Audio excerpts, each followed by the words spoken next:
nematos como tal.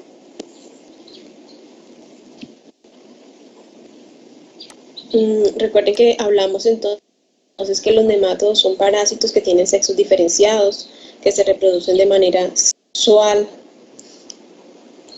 Y dentro del primer grupo vamos a hablar de unos parásitos que reciben el nombre de uncinarias, pero bajo este nombre existen dos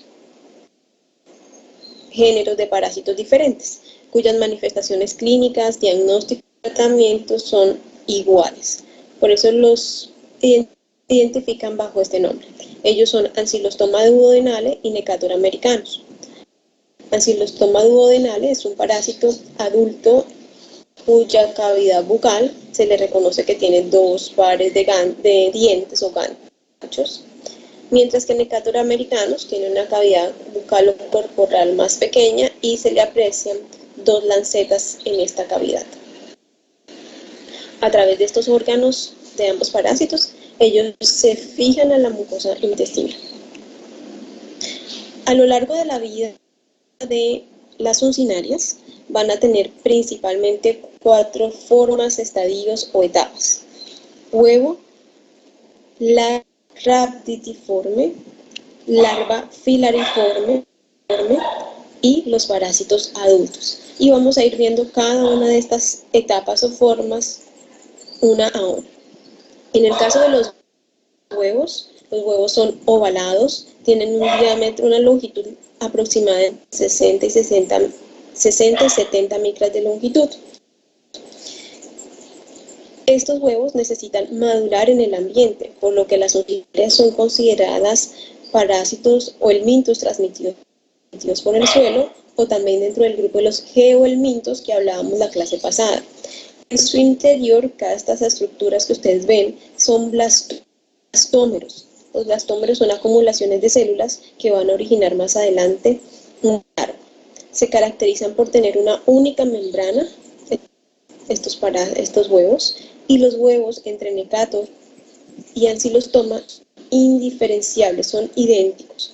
Por eso también se les ha acogido a estos dos parásitos bajo el mismo nombre.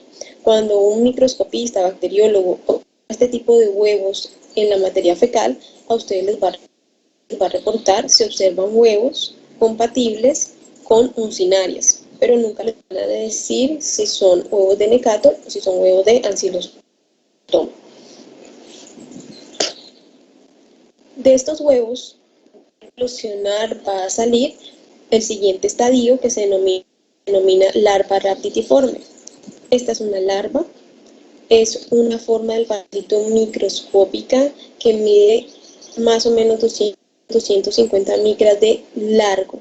Se alimenta de material orgánico, es móvil, tiene cavidad corporal a través de la cual se alimenta, tiene un sistema digestivo rudimentario. Esta larva rhabditiforme va a evolucionar, va a tener, digamos, otras etapas intermedias, pero luego va a llegar a la siguiente forma del parásito importante para nosotros, que es la larva filariforme.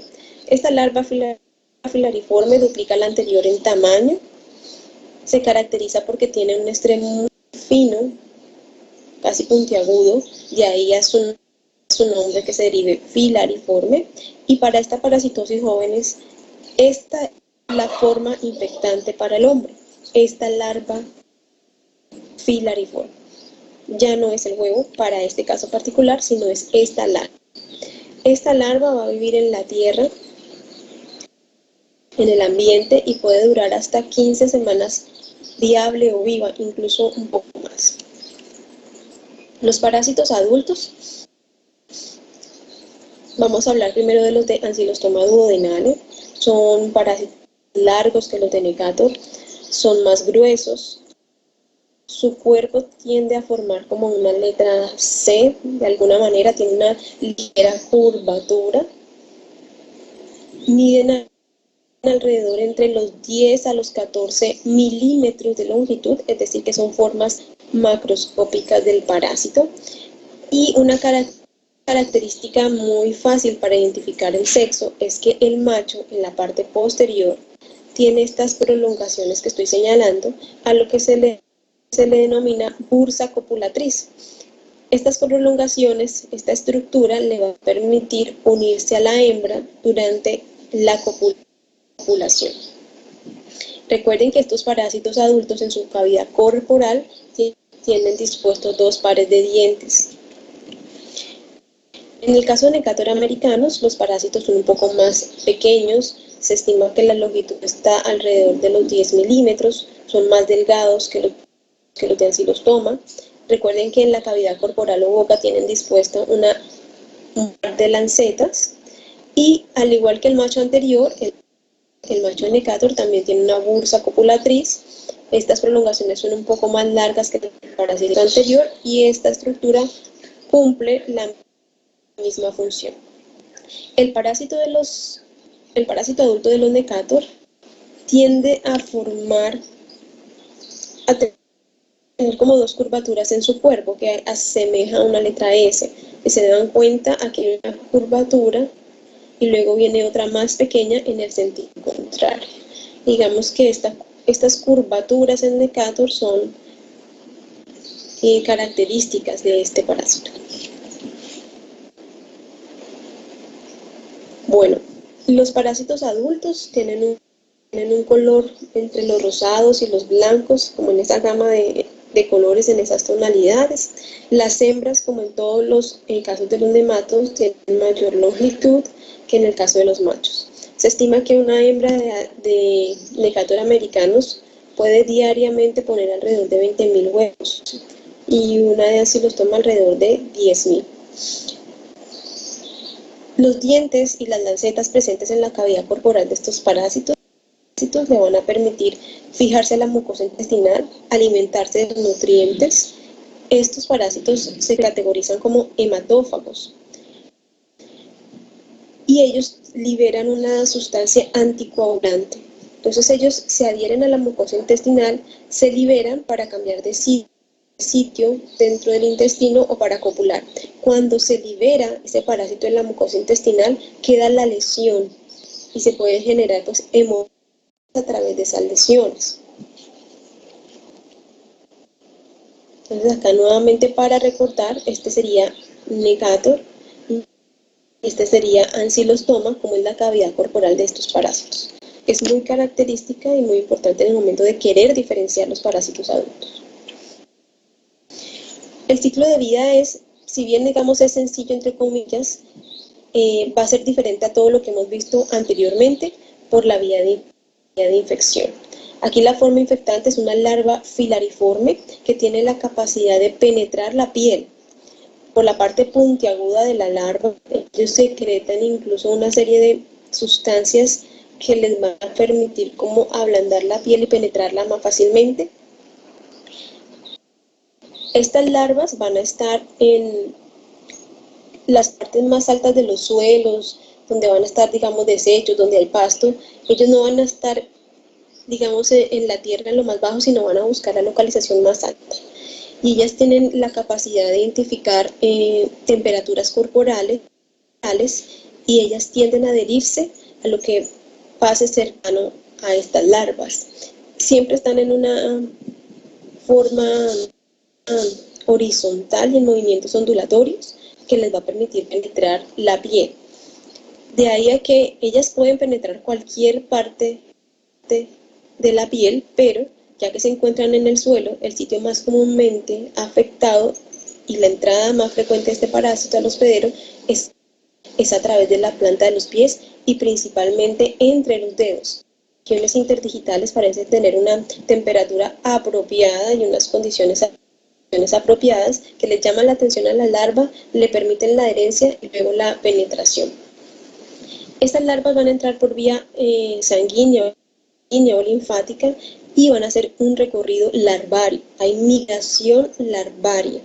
Corazón, pulmones, faringe son deglutidas, regresan por el sistema digestivo, pasan al estómago y van a resultar en el intestino. Durante todo este recorrido de migración larvaria, esta larva filariforme va a ir madurando, va a ir creciendo, y una vez llegue al intestino delgado, pues va a tener la capacidad de diferenciarse sexualmente, bien sea un macho o bien sea una hembra. Estos parásitos adultos serán los responsables de la reproducción sexual del parásito a la luz del intestino. Tienen un tropismo tisular preferiblemente por el duodeno. Y posterior a la fecundación, pues la hembra va a eliminar o a poner huevos más bien que van a ser eliminados en la materia fecal.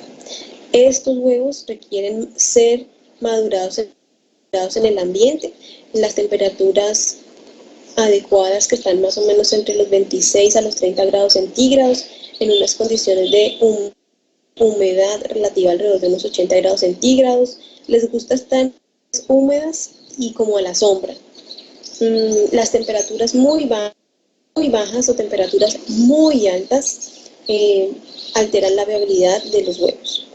Entonces los huevos van a empezar, estos blastómeros que están en su interior, que son acúmulos de células, van a empezar a reproducirse y van a formar una larva rhabditiforme, y estas larvas rhabditiformes son las que se forman dentro del huevo y por tanto son las que van a salir huevo. Y siempre va a ser en ese mismo orden, jóvenes. Huevo, larva rhabditiforme. Esta larva rhabditiforme en la tierra, en el suelo, también va a ir evolucionando, va creciendo y va a llegar a diferenciarse a la forma infectante de esta parasitosis, que es la larva filariforme.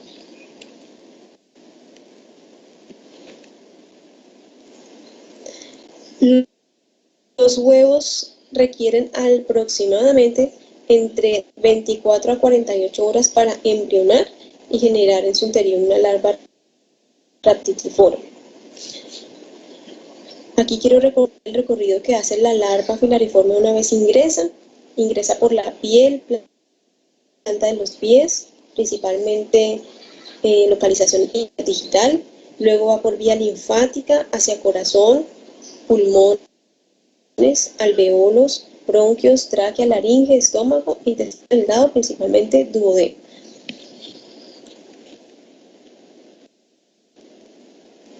Se estima que desde que ingresa la larva filariforme al cuerpo hasta obtener parásitos adultos diferenciados en el intestino, van a pasar entre 6 a 8 semanas. Estos parásitos se distribuyen en el mundo, tienen amplia distribución, pero como todos los que hemos visto, van a prevalecer en áreas tropicales y subtropicales.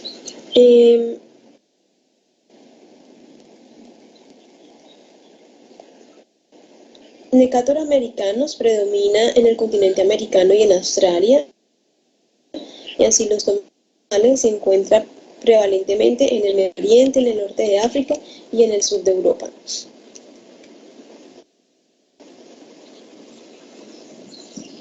En la leucinariasis hay una variedad de manifestaciones clínicas que pueden derivar.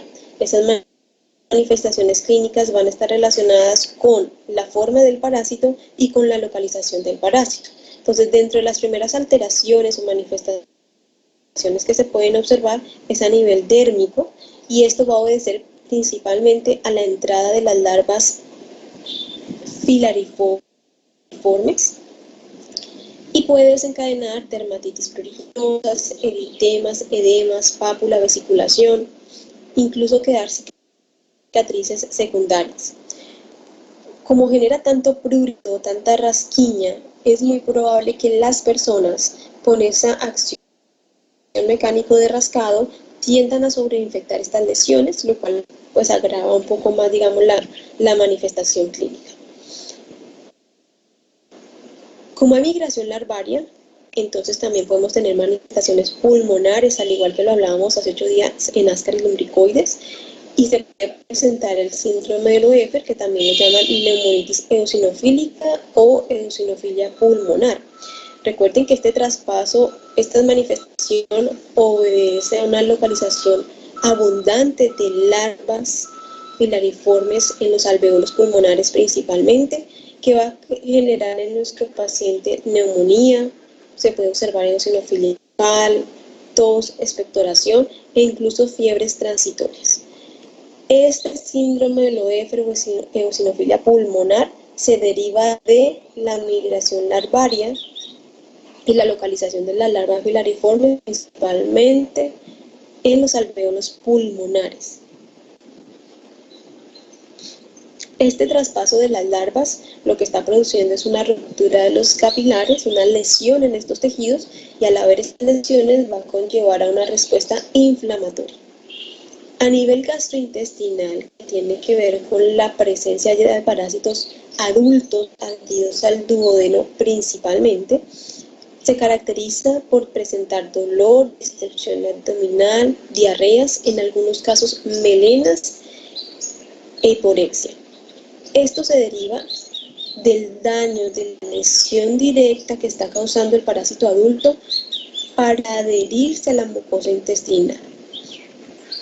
Aquí también puede haber un consumo de nutrientes del intestino, entonces puede haber implicado un mecanismo de exfoliación y también unas lesiones producidas por enzimas que son secretadas por el parásito. Una de las principales características clínicas de esta parasitosis es la presencia o el desencadenamiento de una anemia microcítica e hipocrómica, producto del consumo de sangre y de nutrientes que están haciendo estos parásitos.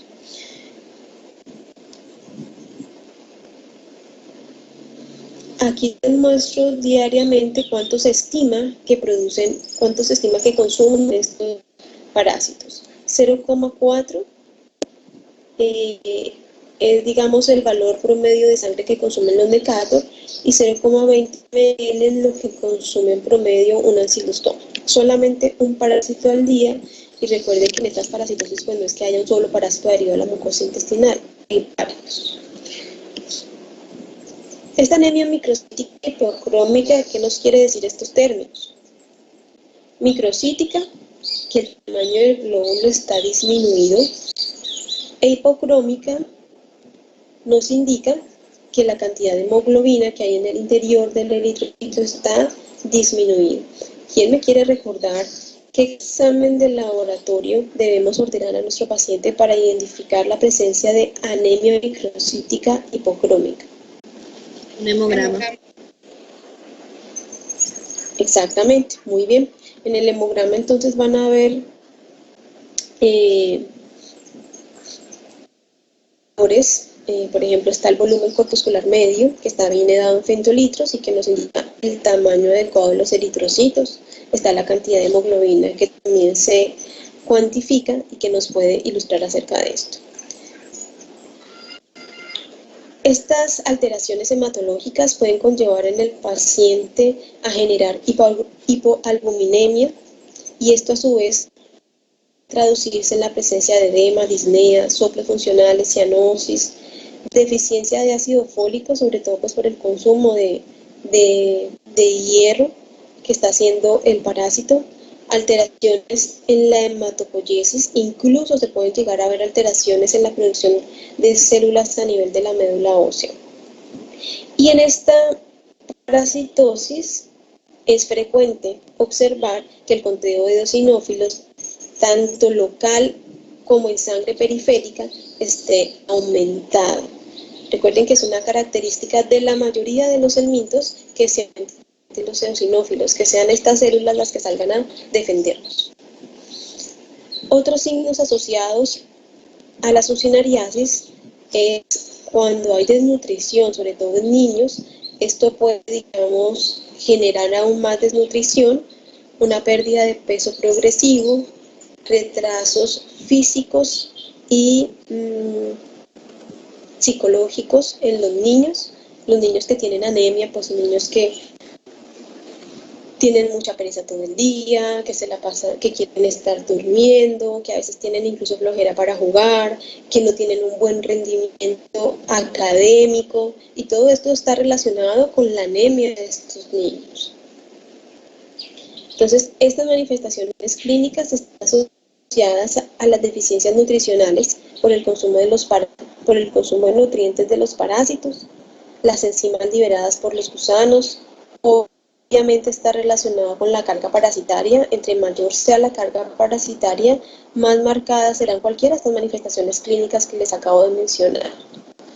También está relacionado con la edad del paciente. Recuerden que en los extremos de la vida el sistema inmunológico no está al 100%. El diagnóstico se hace por el coprológico. A través del coprológico se pueden observar huevos y larvas en la materia fecal. El recuento de huevos va a ser muy útil para indicarnos la intensidad de la infección. En el hemograma o cuadro hemático, recuerden que se puede evidenciar o diagnosticar una anemia microcítica hipocrómica, que también es llamada anemia ferropénica, y también se puede evidenciar la eosinofilia. En el caso de que se presenten manifestaciones pulmonares, si se hace un análisis microscópico de estos fluidos pulmonares, un exudado broncoalveolar, incluso un esputo, es probable que se pueda evidenciar la presencia de larvas. Y también en estas muestras biológicas se puede observar un aumento de los eosinófilos, que esa sería la eosinofilia local. En el caso del tratamiento para la eosinariasis, son medicamentos que ya habíamos visto previamente, que ya conocen su mecanismo de acción. Están los benzimidazoles, principalmente el albendazol, también el mebendazol, el pamo-bato, pirantel y la ivermectina, son efectivos para tratar a las uncinarias. Como la principal característica de estas uncinariasis es la anemia microcítica hipocrómica, el tratamiento antiparasitario tiene que ir también con la prescripción de hierro y ácido fólico.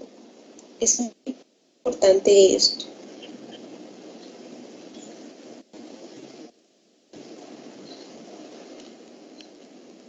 ¿Hasta aquí tienen alguna pregunta de las uncinarias antes de continuar con el siguiente parásito?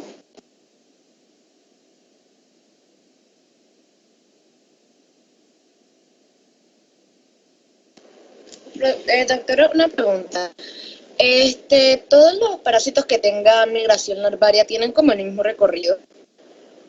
Por lo menos de que entran por vía linfática, pasan, bueno, por lo menos con Ascaris lumbricoides pasaba por el hígado y después al corazón. Tienen unos recorridos similares, pero si se dieron cuenta, aquí yo no mencioné hígado, en Ascaris sí. Entonces los recorridos son similares. Hay que tener presente que en el caso de Ascaris el recorrido inicia desde el intestino, en cambio aquí en las uncinarias el recorrido está iniciando por la penetración de la piel. Entonces ellos van a aprovecharse de la circulación que hay en la planta de los pies para poder hacer su migración. ¿Alguna otra inquietud?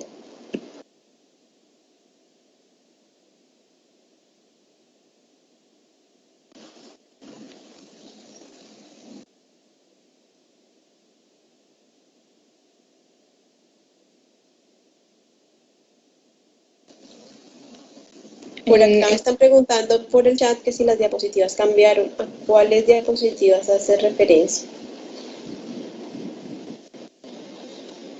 La persona que me está preguntando, no sé de qué, si me está hablando de estas diapositivas de la clase de hoy o de la clase pasada. Porque las de la clase pasada sí las modifiqué. No, ahí están las diapositivas. El tratamiento está allí. ¿Quién iba a hacer alguna otra pregunta? Que si siempre va a presentar síntomas o algunas personas pueden ser asintomáticas.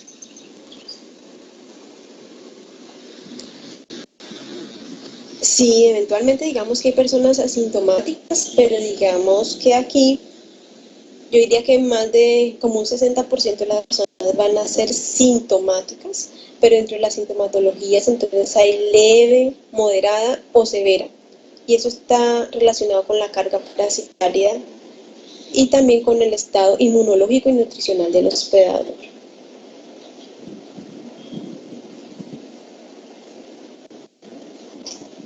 ¿Alguna otra inquietud?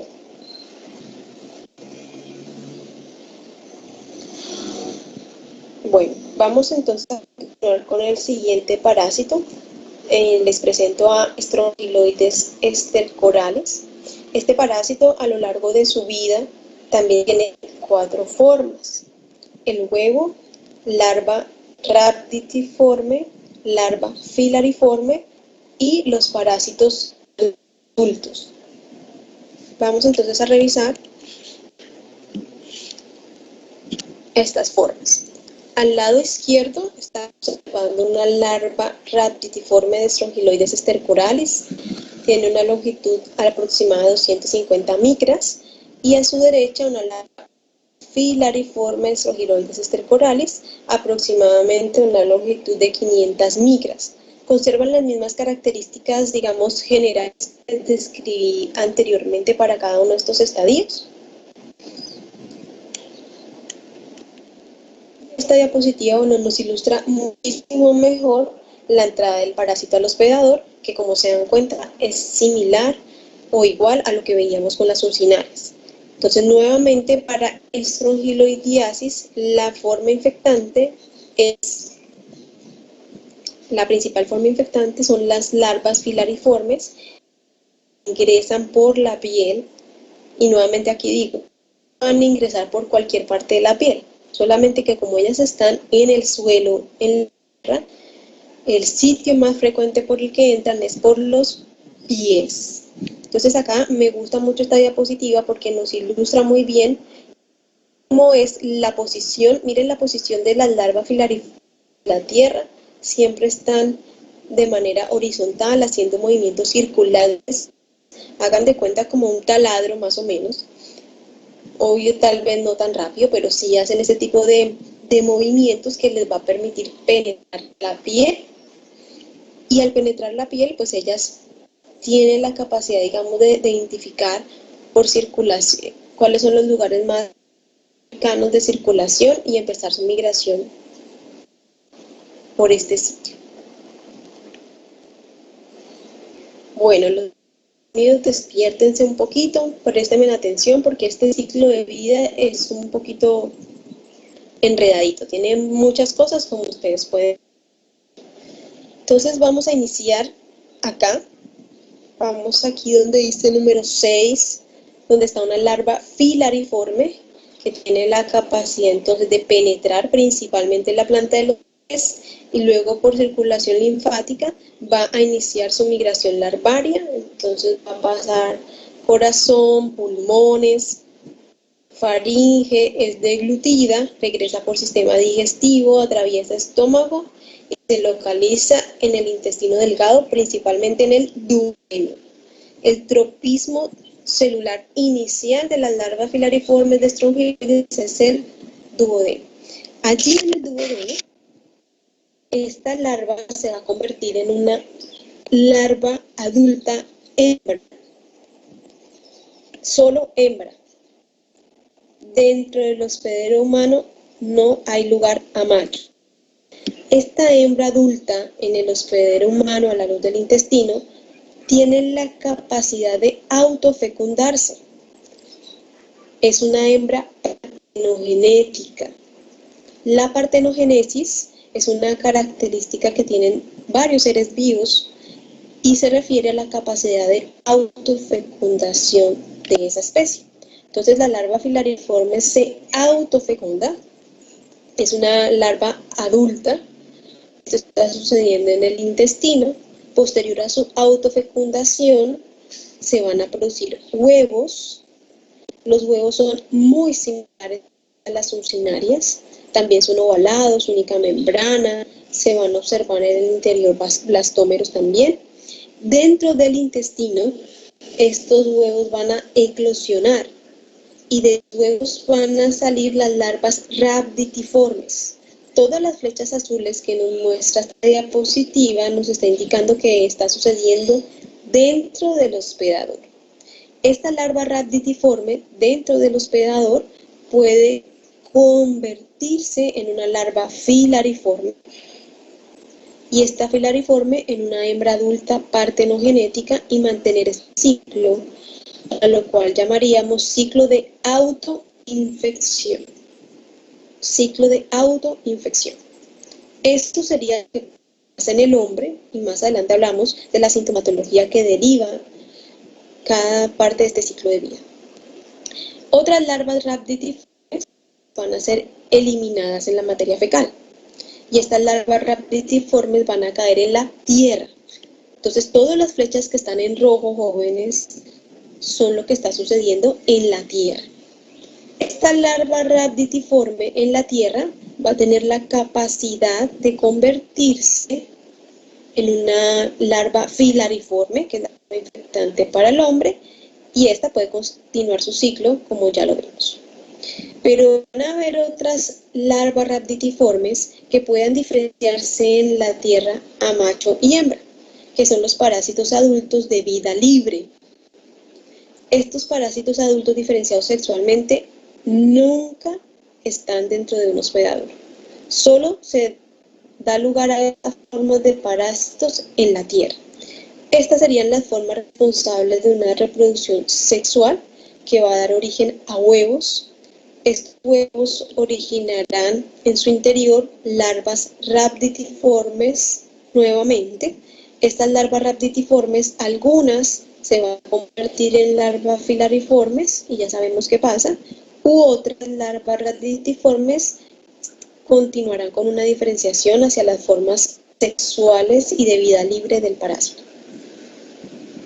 Entonces, en esta parasitosis podríamos hablar de un ciclo de vida indirecto, lo que sucede en el hospedador, un ciclo de vida directo, que es aquel que involucra la diferenciación de parásitos adultos, y también podemos hablar de un ciclo de autoinfección. Preguntas. Analícenlo, léanlo, lo que no entiendan, aquí estoy para resolver sus inquietudes. Doctora, ¿cómo se llamaba cuando puede autofecundar? Es una hembra partenogenética. Es una hembra adulta con una capacidad o con una característica partenogenética.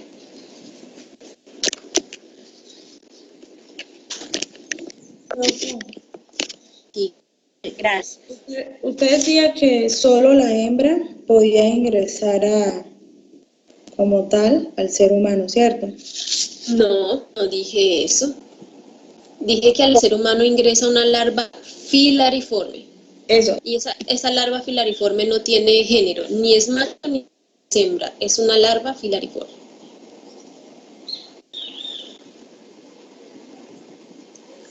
Esta larva filariforme, es de que hace todo su recorrido de migración larvaria y regresa nuevamente al intestino, se va a convertir aquí en el intestino a una larva adulta, hembra partenogenética.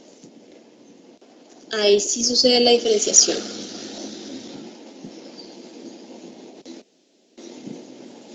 ¿Esta era tu pregunta o ibas a preguntar algo más? Sí, esa frente de los machos que se hace.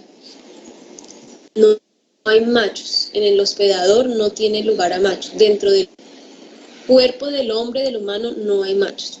Los machos únicamente se producen en la tierra.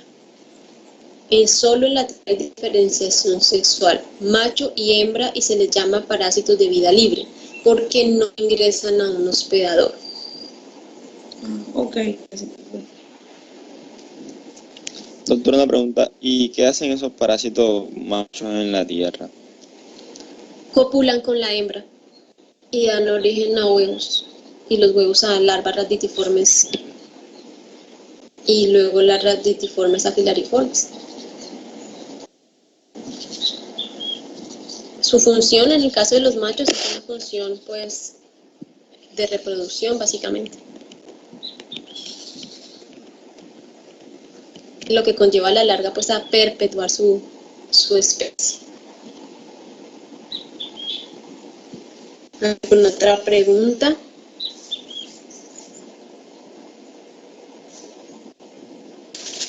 Sí, doctora.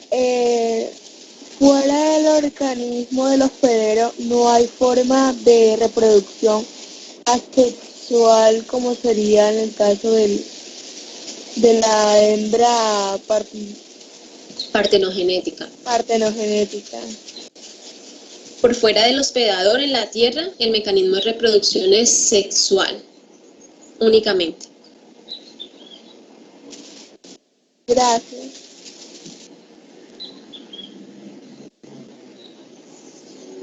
¿Alguna otra inquietud?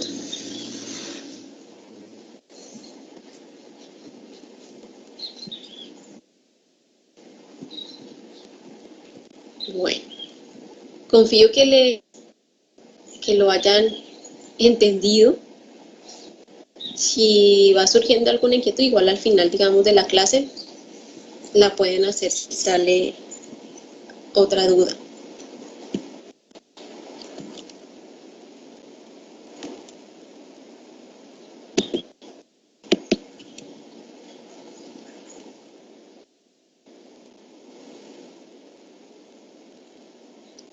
Esta diapositiva es la opción.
Están viendo en su pantalla el dibujo de un señor con unos pulmones. ¿Me confirman, por favor? Sí, profe. Ok. Este parásito entonces entenderá que también tiene la capacidad de hacer migración larvaria y que puede llegar a ser responsable también de un síndrome de Loeffler. Recuerden que todas estas larvas que hacen migración larvaria, bien sea un Ascaris lumbricoides, unas sucinarias o un Strongyloides stercoralis, todos ellos tienen que hacer migración larvaria y tienen que hacer un paso obligatorio por los pulmones, pero no siempre que hagan este recorrido van a desencadenar un síndrome de Loeffler. El síndrome de Loeffler tiene ciertas características para poder desarrollarse. Espero que ustedes hayan complementado esa parte con la lectura muy juiciosa de los capítulos que yo les sugerí que hicieran. Dentro de esas factores asociados al síndrome de Loeffler o que conllevan al desarrollo de un síndrome de Loeffler está una carga parasitaria muy alta, es decir, haya una alta cantidad de larvas en los alvéolos pulmonares que estén generando esas rupturas en los capilares y que esas lesiones y que esa inflamación es lo que va a conllevar entonces a la sintomatología que se observa en el síndrome de Loeffler o eosinofilia pulmonar. Las manifestaciones clínicas van a ser variadas, van a depender del paso del parásito y de la forma. Entonces, a nivel cutáneo van a haber manifestaciones clínicas y esas manifestaciones cutáneas, al igual que en usinarias, es producto del ingreso del parásito. Denme un segundo, por favor.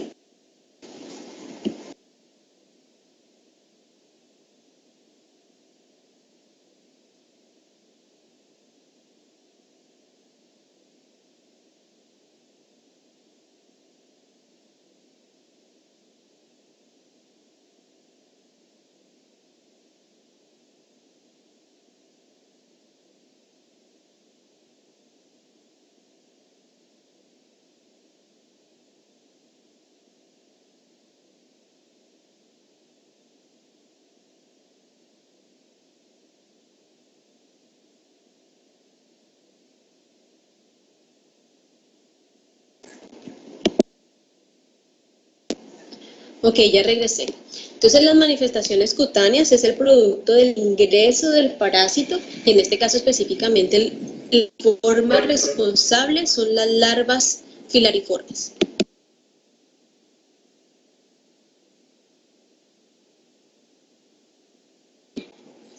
Les había dicho que una larva filariforme, cuando penetra la piel, ellas buscan rápidamente, digamos, las vía linfática para empezar su recorrido. Pero en el caso de estrongiloidiasis hay algunas larvas filariformes que por ciertas condiciones van a terminar quedándose, digamos, mucho más tiempo en la piel. No ingresan inmediatamente a vía linfática, sino se quedan en la piel y pueden hacer un recorrido dentro de la piel, pero en las capas, digamos, más superficiales. A esta migración subepidérmica se le denomina larva currens. Cuando lo hace Strongyloides stercoralis, entonces ellas un recorrido subepidérmico que puede principalmente dejar o ser pruriginoso, dejar lesiones eritematosas. Las manifestaciones pulmonares, que puede convertirse incluso en una neumonitis, donde se presenta tos seca, fiebre, ocasionalmente eosinofilia, tanto localizada, o sea, en el pulmón, como también se puede haber aumentado el recuento de estas células en el En casos muy graves, que estarían relacionados con altas cargas parasitarias, entonces se puede observar incluso bronquitis. Estas manifestaciones clínicas a esta neumonitis, pues también se le puede igual conocer como síndrome de Loeffler, puesto que sus características son iguales. Entonces, decir que a la fecha conocemos hoy 4 parásitos que tienen la capacidad de generar un síndrome de Loeffler en el humano. A nivel intestinal, entonces esto se debe a la localización de los parásitos adultos. Estos parásitos adultos, esta hembra partenogenética de Strongyloides stercoralis, tiene un tropismo principalmente en el duodeno, puede generar una duodenitis, que es su principal característica. Esa duodenitis puede reflejar dolor a nivel epigástrico, ardor, punzadas, hacer manifestaciones clínicas muy similares a una úlcera péptica, acompañado de filia, en algunos casos náusea, vómito, anorexia y diarrea. Si a ustedes les llega una persona con unas manifestaciones, digamos, de alteraciones gástricas, de úlcera, pero que además indican que hay una inflamación en el duodeno, es decir, la duodenitis, que hay diarrea, eso en conjunto debería hacerlos pensar a ustedes que se trata de Strongyloides stercoralis. Claro, es muy importante tener en cuenta el nexo epidemiológico, conocer cuáles son las regiones endémicas de este parásito. Y en el caso de nuestro territorio colombiano, los departamentos, los municipios más húmedos, mayor temperatura, digamos, es donde va a prevalecer este parásito.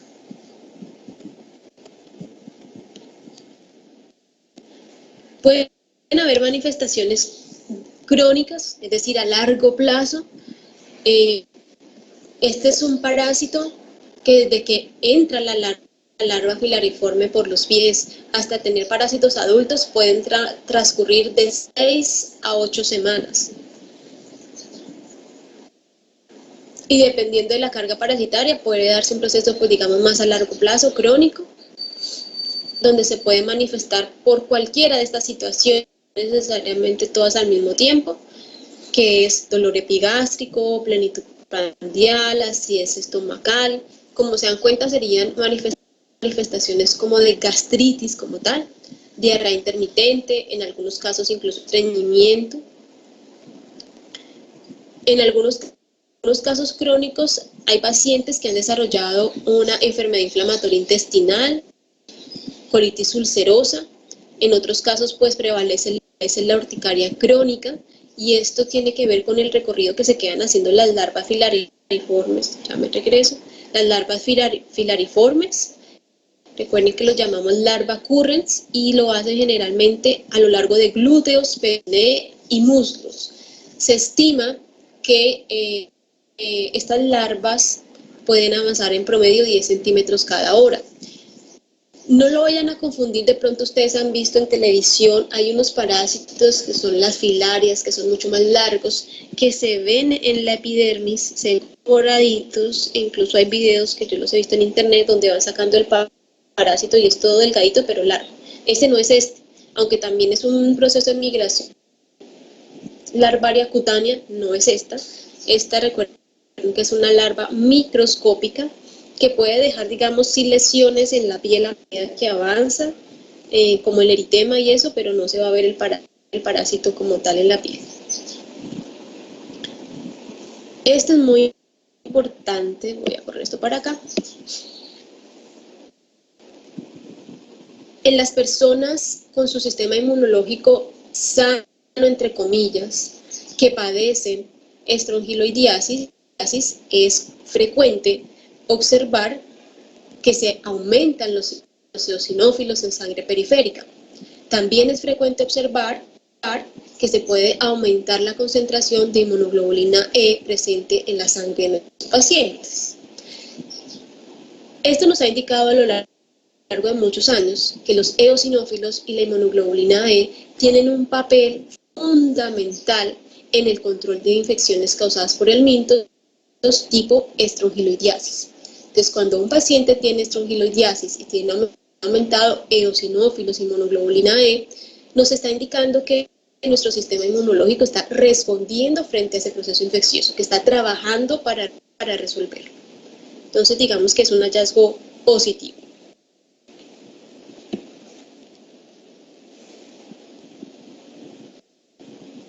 Jóvenes, esta diapositiva, lo que quiero mencionar acá tiene que ver exclusivamente con el ciclo de autoinfección que puede conllevar a un síndrome de hiperinfección y a una estrongiloidiasis diseminada. ¿En qué tipo de pacientes sucede esto? En pacientes inmunológicamente comprometidos o deprimidos, no en pacientes sanos. Este síndrome de hiperinfección y estrongiloidiasis diseminada tiene diferentes manifestaciones clínicas que ya de pronto hemos mencionado. La diferencia es que estas van a ser más severas, son muchísimo más marcadas e incluso están relacionadas con una alta mortalidad. Aquí en este caso de la estrongiloidiasis diseminada, lo que nos está indicando es que este parásito, cuando llega a este punto, puede diseminarse a varios órganos: pulmón, corazón, cerebro, hígado, pero que este síndrome de hiperinfección está asociado en pacientes inmunológicamente comprometidos o deprimidos, que son términos similares.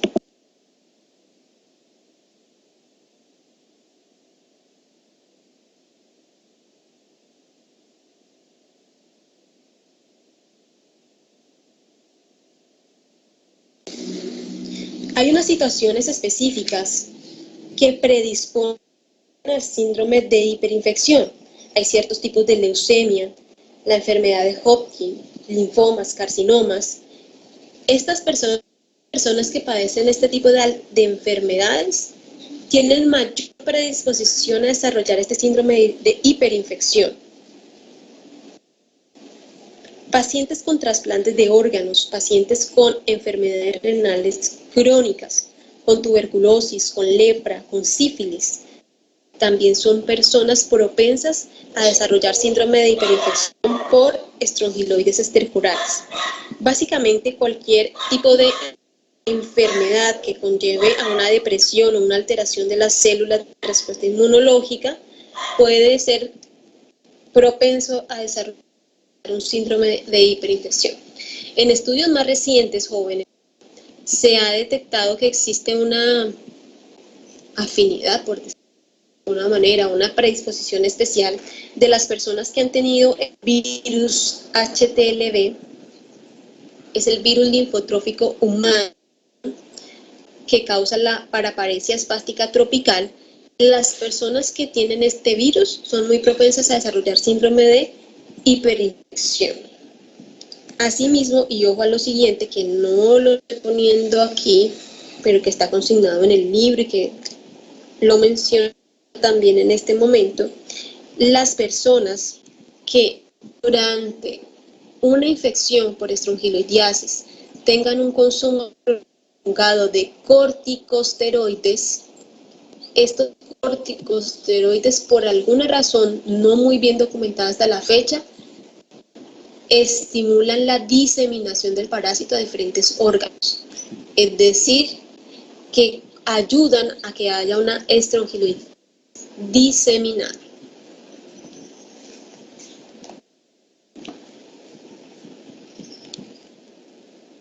La identificación o el diagnóstico parasitológico de estrongiloides estercoralis no es tan fácil. El coprológico convencional tiene una baja sensibilidad porque no hay una eliminación diaria constante de las formas del parásito. Aquí, jóvenes, es muy importante solicitar coprológico seriado y ojalá que esto se apoye con métodos de concentración de materia fecal para poder aumentar la sensibilidad del coprológico. Coprológico seriado y ojalá sumarle a esto un método de concentración. En el examen microscópico va a poder observar huevos, más frecuentemente incluso las larvas, es lo que más se identifica cuando se hacen estos exámenes de materia fecal. A veces es necesario repetir los coprológicos varias veces hasta lograr llegar a identificar una forma del parásito, una de las larvas. Cuando se identifican las larvas, en algunos laboratorios hacen recuento de larvas y esto les va a ayudar a los médicos a entender la intensidad de la infección. Existen técnicas serológicas como los inmunoensayos, que es el caso de la ELISA, que permite la identificación de anticuerpos específicos contra el parásito. Estos se hacen reaccionar in vitro en una placa con larvas filariformes que han sido cultivadas in vitro. Por cierto, tengo que mandarles una lectura de estas pruebas serológicas para que entiendan un poquito más de qué se trata. Se puede hacer técnicas de serológicas inmunofluorescencia y también ya existen estandarizaciones de identificación de ADN del parásito por la prueba de reacción en cadena de la polimerasa, pero no tienen una buena diseminación o no son tan fácilmente comercializadas. Para la estrongiloidiasis tanto aguda como crónica, estos son los dos principales medicamentos recomendados, ivermectina y albendazol. Dentro de las recomendaciones que ustedes como médicos podrían dar a sus pacientes para una estrategia de prevención contra estos parásitos sería no caminar descalzos, sobre todo en la tierra, y ya ustedes conocen por qué, evitar el contacto con residuos o aguas residuales, porque en estos terrenos, digamos, es el idóneo para el mantenimiento de las larvas filariformes. Y hay algunas poblaciones por profesiones u oficios, como la agricultura o la minería, son personas que están en contacto con este tipo de tierras donde les gusta estar a las larvas y por eso van a estar predispuestas, digamos, a infectarse con este tipo de parásitos.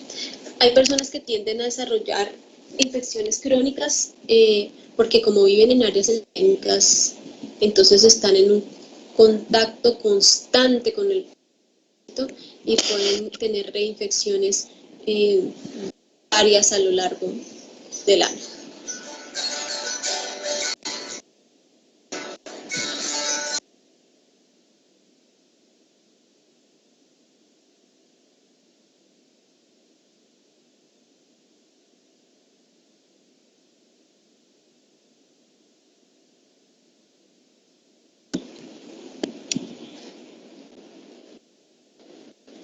Esta es una larva rhabditiforme de estrongiloides estercoralis. Si alguno de ustedes estaba preguntando, ¿por qué no me pregunta a mí si hay manera de diferenciar las larvas filariformes y rhabditiformes entre las succinarias y entre estrongiloides? Sí, sí hay maneras. Hay características como esta estructura que está señalando la flecha negra. Este es el primordio genital, una estructura que hace parte de la reproductivo, esta larva rhabditiforme. En estrongiloides es grande y tiene esta forma de media luna. Y en el caso de las larvas rhabditiformes de las succinarias, el primordio es un puntito muy pequeñito que casi microscópicamente no se ve.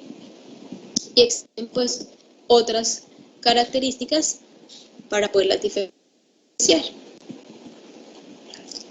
En este resumen, que es muy bonito, Está Ascaris, Trichuris, las uncinarias y Strongyloidiasis. De aquí, y ustedes después lo van a hacer, digamos, con más calma, para recordar cuál es el principal hábitat de los parásitos adultos o principal tropismo celular, cuál es la vida media estimada de un parásito adulto, la cantidad de huevos estimada por día de cada uno de estos parásitos, la forma infectante, cuánto es la sobrevida por el hospedador en el caso de las formas infectantes, bien sea huevos o larvas, y cuál es la vía de infección. Aquí quiero mencionar dos cosas. En el caso de las uncinarias, Necator exclusivamente puede ingresar por vía cutánea, únicamente. Pero ancilostoma se han reportado casos no solamente de ingreso por vía dérmica, sino también por vía oral, en algunos casos. Por eso aparece acá abajo la flechita. Y en el caso de Strongyloidiasis, se ha reportado infecciones por vía oral, ingreso de larvas filariformes por vía oral, cutánea e intestinal. ¿Alguien me dice por qué aparece acá vía de infección intestinal?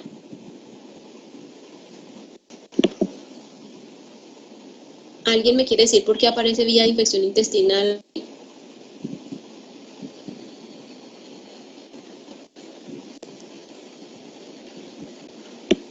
Por la autorreflexión. Exactamente. Aparece por la capacidad que tienen los parásitos de Strongyloides estercoralis de hacer autoinfección. Entonces ahí les dejo para que repasen, digamos, esta diapositiva con más calma. El último parásito del cual vamos a hablar el día de hoy se llama Enterobius vermicularis. Causa una enfermedad más conocida como oxiuriasis, también a él lo llaman oxiuro, y es un parásito muy particular. De Enterobius vermicularis se sabe que es la única especie que puede parasitar al humano, se distribuye en todo el mundo, prevalece en áreas tropicales, afecta a cualquier nivel socioeconómico y está estrechamente relacionado con el hacinamiento y la falta de hábitos higiénicos, tanto de aseo personal como los hábitos higiénicos de limpieza de las casas. Es más frecuentemente en niños entre 1 a 9 años y como está asociado con el hacinamiento, recuerden que esto del nivel institucional es la palabra bonita que reemplaza la palabra hacinamiento, pero entonces las personas que están hacinadas en internados, orfanatos, cuarteles, guarderías, hospitales psiquiátricos, centros geriátricos, cualquier situación o institución que permita el hacinamiento está, digamos, propenso a tener este tipo de parásitos. Es una parasitosis, a diferencia de todas las otras que hemos visto hasta hoy, que se considera como una parasitosis que abarca el núcleo familiar. Es decir, con que ustedes identifiquen una persona infectada en la casa, deben recomendar y darle tratamiento a todos los miembros de la familia que habiten en esa casa, por la fácil diseminación del parásito, como ya lo vamos a ver. A lo largo de la vida de este parásito, entonces volvemos a lo básico. Vamos a tener un huevo, vamos a tener larvas y parásitos adultos. Un parásito adulto de Enterobius vermicularis mide alrededor de 1 milímetro de longitud. A pesar de que es pequeño, sería una forma macroscópica, se puede visualizar los punticos. Estos son los huevos de Enterobius vermicularis, son muy característicos, tienen doble membrana y si ustedes se fijan hay un costado del huevo que es como plano y otro costado es curvo. Entonces dicen que estos huevos tienen una similitud a una letra D mayúscula. Los huevos embrionados, volvemos al tema de huevos embrionados, se caracterizan porque en su interior se observa una larva. Aquí ustedes estarían viendo un huevo no embrionado, cómo está recogido todo ese material interno del huevo y se ve claramente que no hay una larva. Miden más o menos entre 45 a 60 micras micras de longitud y los huevos recién depositados por las hembras no se encuentran embrionados. Deben un segundo.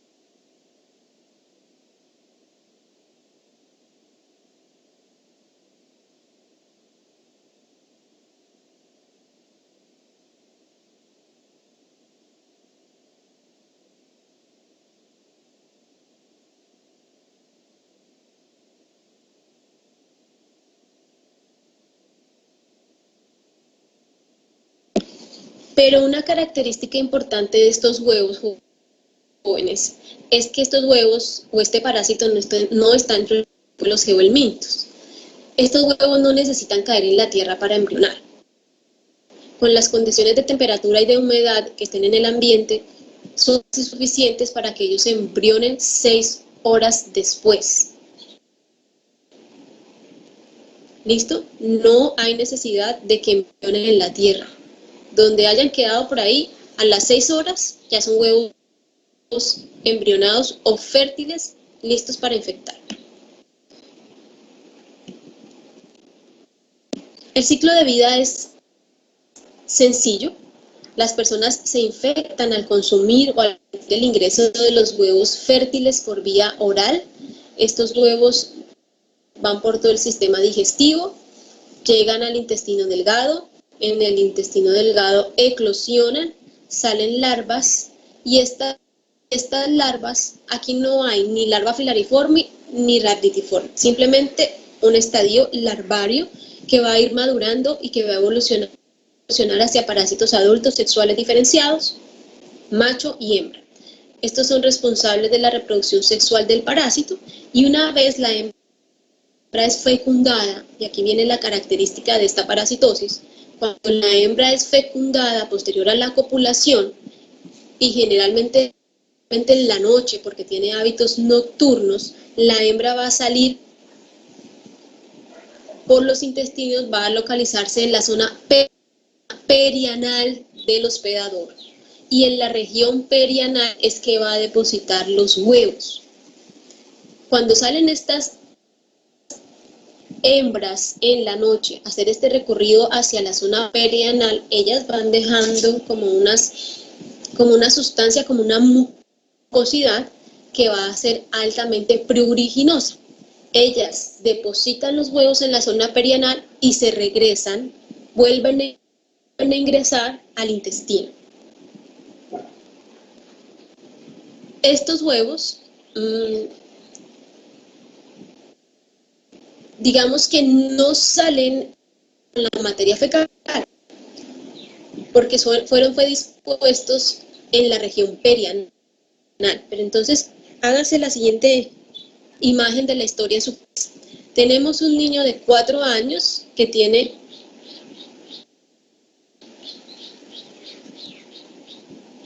¿Están escuchando? Me confirman, por favor. Sí, profe.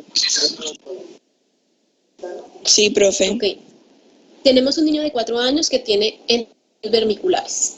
Salió la hembra por la noche y puso los huevos en la región perianal, sustancia muy pruriginosa. El niño de 4 años, ¿qué empezó a hacer? Darse la cola.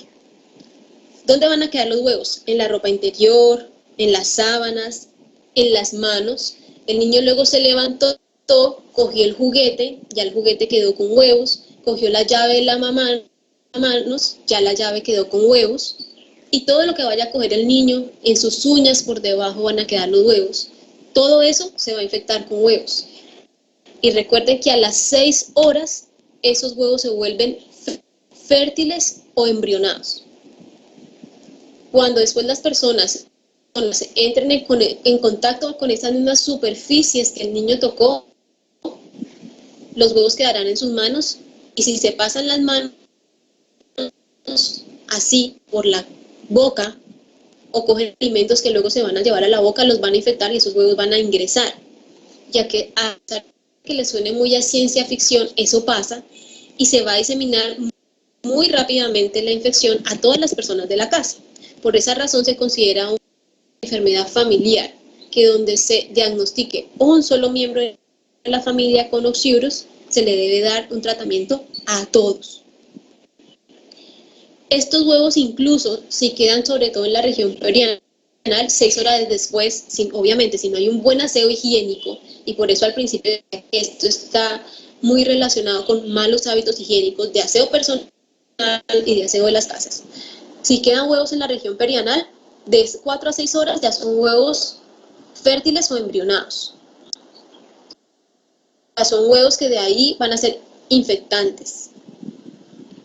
En casos raros, pero han sido documentados, casos por inhalación. ¿Ustedes se imaginan un niño en un jardín con oxiuros? ¿Cuánto tiempo tardarán en infectarse todos los otros niños del jardín?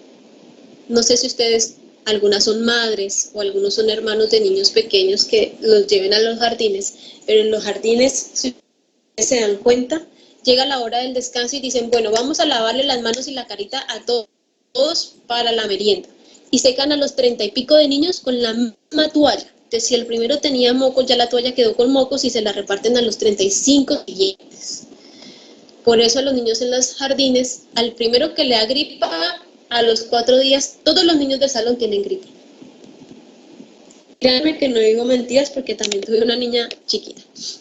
Entonces, por eso está muy asociado con los hábitos higiénicos. Díganme ustedes, o más bien reflexionen, porque sé que son tímidos y no les gusta hablarme, pero reflexionen los que conocen a los pequeños.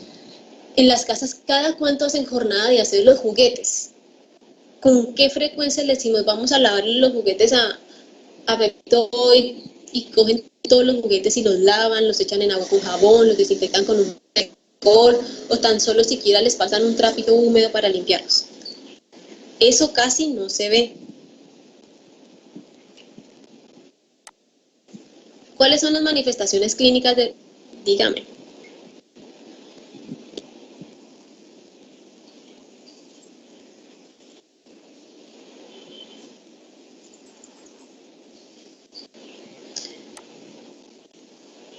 Bueno, sería una medida que va a ayudar a colaborar en la eliminación de huevos y también como una medida de prevención, sí, pero una vez llegue ya toca dar tratamiento antihelmíntico, que ya lo vamos a ver.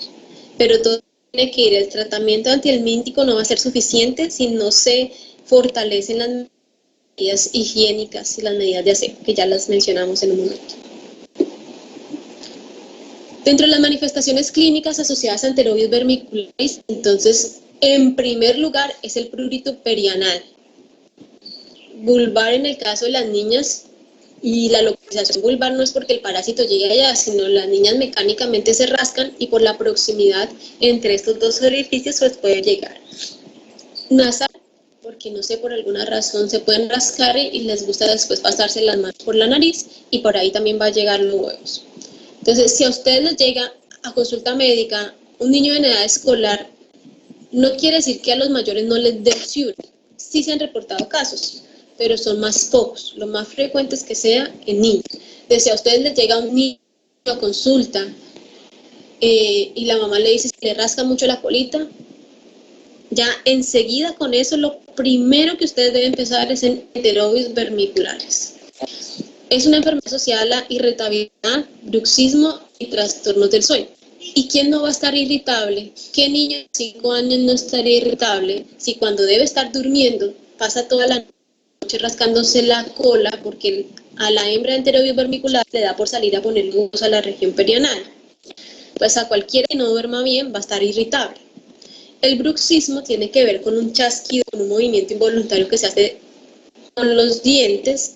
Eso tiene que ver, está muy asociado a los trastornos del sueño, al estrés. Es frecuente llegar a observar escoriaciones en perineo, vulva, pero eso tiene que ver no por enterobius vermicularis, es ya el cascado, la lesión mecánica y las bacterias que hay sobre la piel que van a estar asociados a esto.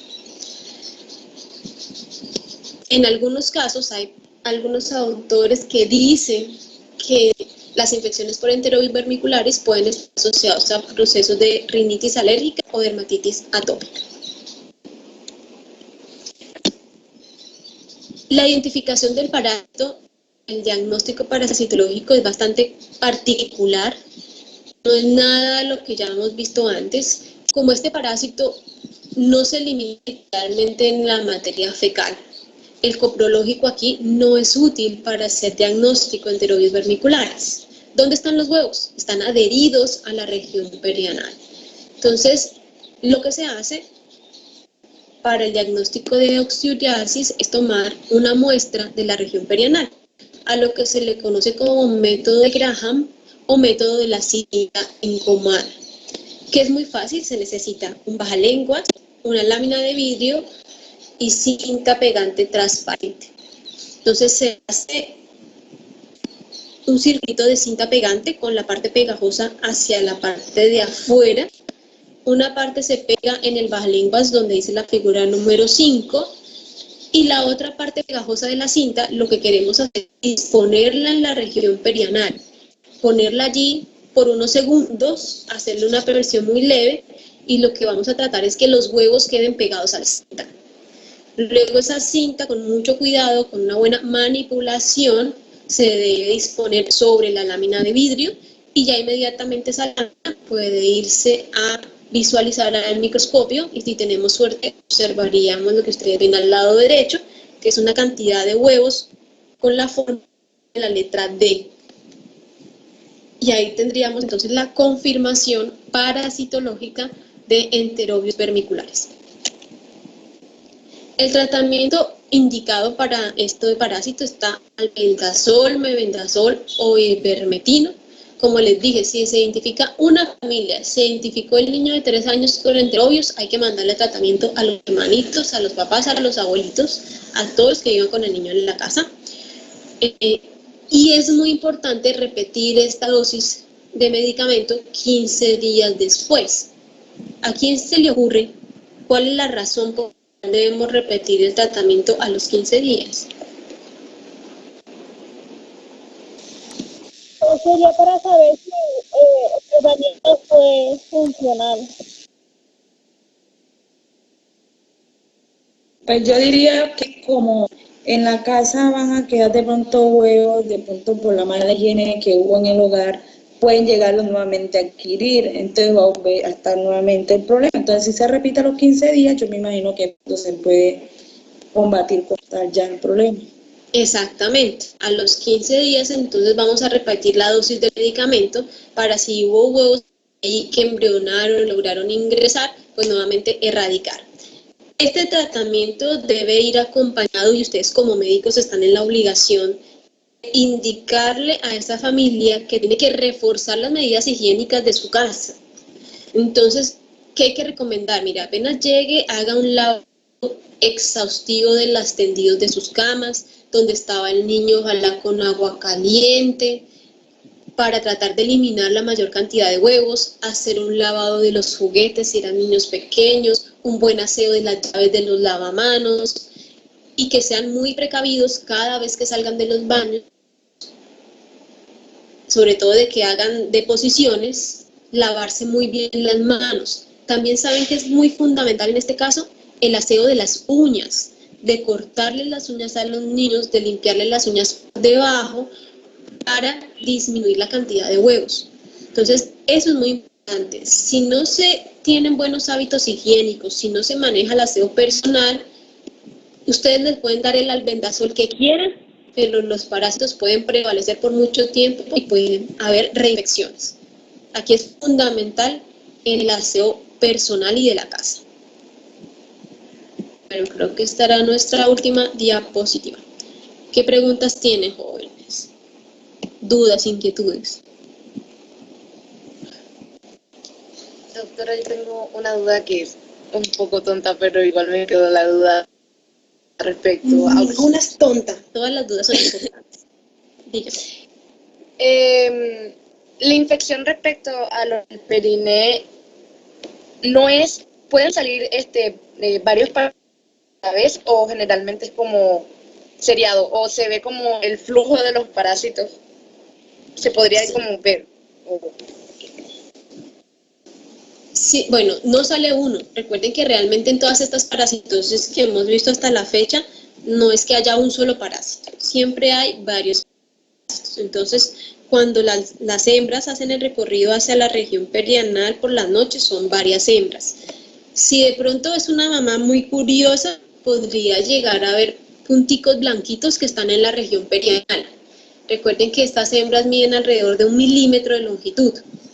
Entonces podrían llegar a verlas si es una mamá muy pilosa, como muy con la chispa, podría llegar a darse cuenta que en las noches tiene el niño eso en la colita. ¿Alguna otra pregunta?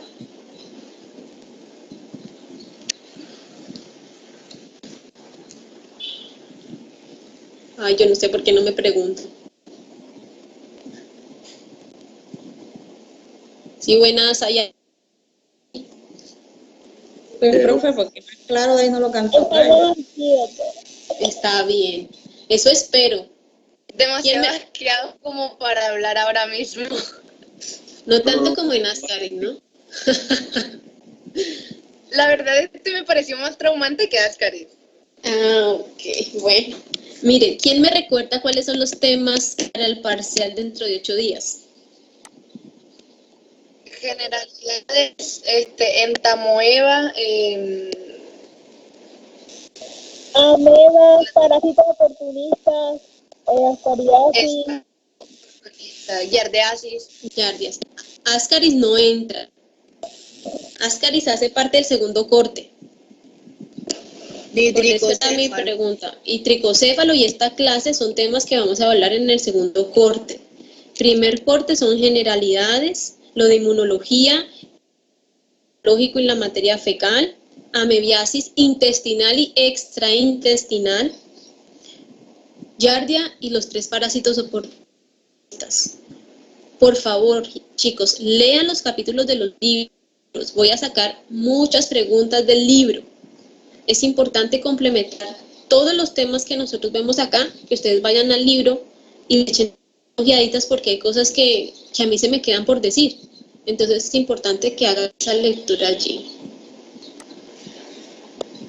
No, doctora, gracias. Bueno, tenemos quiz hoy.